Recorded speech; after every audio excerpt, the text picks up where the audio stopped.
Britain has become the latest country to formally recognise Libya's rebel coalition as the country's legitimate government. It's expelled the last Libyan government diplomats from the UK and invited the rebels to install their own ambassador in London. But the move has had little effect in Tripoli, where the Libyan regime has scoffed at the move and threatened to take Britain to court.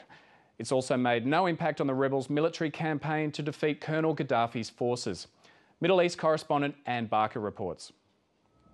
Rebel supporters rallied outside Libya's palatial embassy in Hyde Park, celebrating the latest move against Muammar Gaddafi's regime.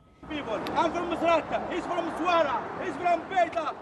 Britain has expelled all Libyan government diplomats from London, giving them 3 days to leave the country, and it's formally recognised the rebels' own transitional council as Libya's legitimate government.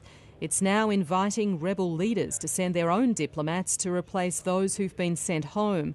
We no longer recognise them as the representatives of the Libyan government, and we are inviting the National Transitional Council to appoint a new Libyan diplomatic envoy to take over the Libyan embassy in London.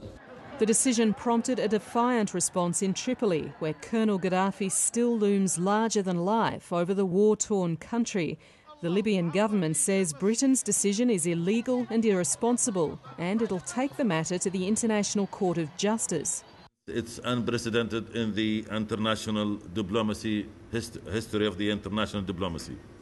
And of course, it both violates the national British laws and international law, specifically the Vienna Convention on Diplomatic Relations of 1961.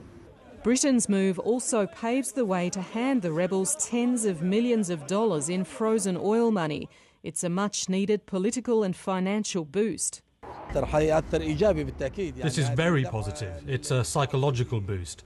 And the Transitional Council will be able to use the unfrozen funds to help the Libyan people.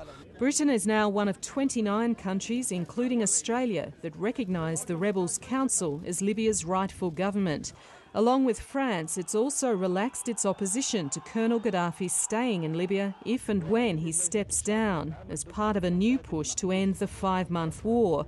But it's had no impact in Tripoli, where pro-Gaddafi supporters continue to hold sway. I tell the British government they are flogging a dead horse. The rebels will not be benefited from this. And Colonel Gaddafi himself appears as determined as ever to stay in power. Every day as the bombardment intensifies, so will our resilience. Our belief and determination will strengthen.